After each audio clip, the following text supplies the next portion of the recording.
बिस्मिल्लाहिर्रहमानिर्रहीम। दही से इलाज। मशहूर कौल है, जो शख्स दोपहर के वक्त दही खाए उसे मरना नहीं चाहिए और जो रात को दही खाए उसे सुबह उठना नहीं चाहिए। खूबसूरती बढ़ाने के लिए दही का इस्तेमाल बहुत ही मुफीद है।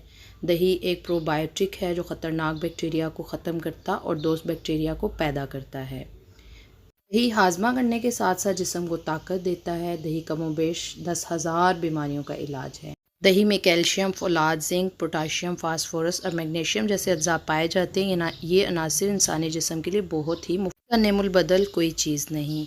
मैदे की खराश और पेचिश में इसका इस्तेमाल बहुत ही मुफीद है। वक्त से पहले बुढ़ापे की आमद को रोकने के लिए अपनी रोज़मर्रा ग़िज़ा में दही को ज़रूर शामिल करें। दही में कैल्शियम और फास्फोरस हड्डियों और दांतों को मजबूत बनाता है। दही का मुस्तकिल इस्तेमाल ऑस्टियोपोरोसिस के अमल से महफूज रखता है। दही खाने से मोटापे में कमी आती है। हाई ब्लड प्रेशर कंट्रोल में रहता है। दिल के अमराज में रोज़ बरोज़ इजाफ़ा होता जा रहा है। दही जिस्म में कोलेस्ट्रॉल लेवल को कंट्रोल करता है। ऐसे लोग जिनकी दिल की शरीयानें ब्लॉक होना शुरू हो जाएं, वो 1 गिलास दही की लस्सी बिना शक्कर में अलसी के तेल के 10 कतरे डालकर रोज़ाना इस्तेमाल करें।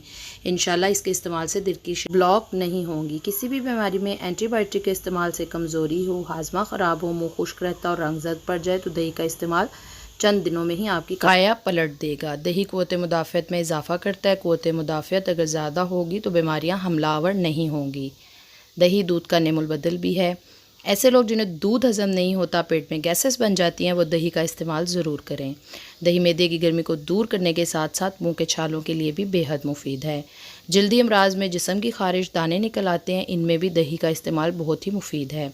ऐसी हामला ख़वातीन जिनका हाजमा ख़राब रहता है, दही के मुस्तकिल इस्तेमाल से इनके मैदे के तमाम मसाइल ठीक हो जाएंगे। ताज़ा दही दिमाग को ताकत देती है, नज़र तेज़ करती है। अभी जारी है और मज़ीद अच्छी से अच्छी वीडियोस के लिए चैनल को सब्सक्राइब कर लें। वीडियो पसंद आए तो लाइक भी कर दें। अस्सलामु अलैकुम वरहमतुल्लाहि वबरकातुहू।